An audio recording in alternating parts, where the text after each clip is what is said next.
the OldPreMeds podcast, session number 70.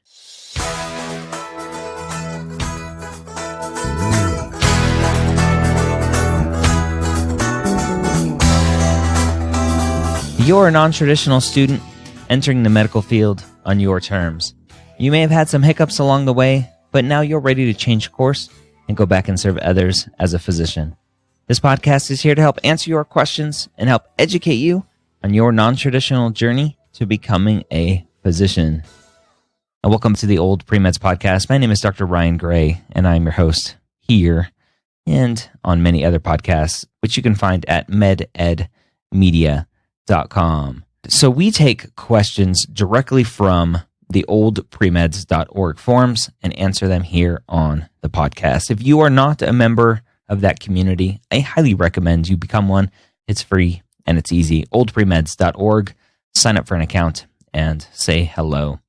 Today, our guest is asking a question about quitting a job to study for the MCAT full time. So this poster, and I'll use he just to make it easy. I don't know who this person is, but this person said, "Hello everyone, this is my first post at oldpremeds.org. I'm debating whether I should resign from my job or not. I graduated last year and have been balancing working a very full-time job, 40 to 50 hours a week, and MCAT studying. I've taken the old MCAT before the change happened in January and scored a 20, literally, but I'm a very good student with a 3.97 GPA. I was taking a Kaplan course at the time while taking 3 science courses and thesis and cram studied for 18 days. In retrospect, I needed to strategize and needed more time." So I'll press pause right here. So obviously this student was taking the January 2015 test, and I'm assuming they cram studied because they were trying to take the test prior to the change to the new MCAT. All right, continuing on. I'm aiming to take the exam in January of 2017. So obviously I'm recording this a little bit after the question, but that's all right. Already unofficially pushed back the exam twice due to events at work and feel like I need to study head on. But I haven't seen much improvement despite on and off studying since last October. My biggest fear is quitting and not doing as well on the exam as I've hoped. But I'm also so tired when I come home from work, and I know that something needs to change at work. Financially, I have about 3 months worth of rent for New York City, and I'm concerned about finding a job to sustain me after my exam. But my main focus at this point is to do well on the exam, and I don't want to delay taking this exam anymore.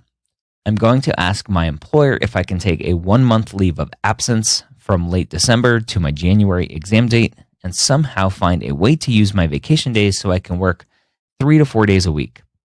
Would this be enough time to improve my score to 510 plus? My first Kaplan practice test score was 491.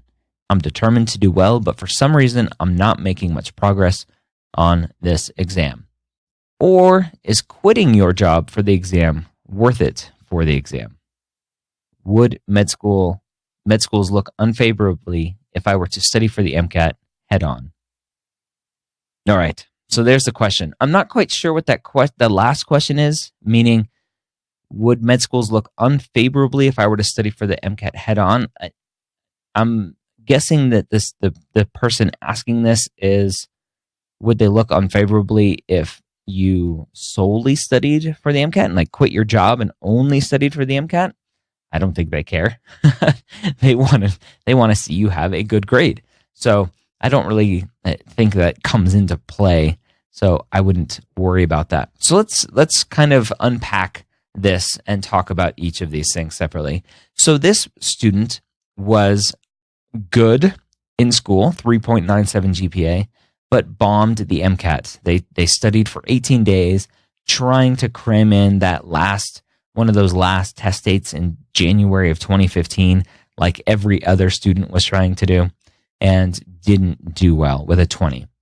Now, that brings up the first point here, is the MCAT is not like any other test that you're going to see in your life through your undergrad years or your post-bacc years.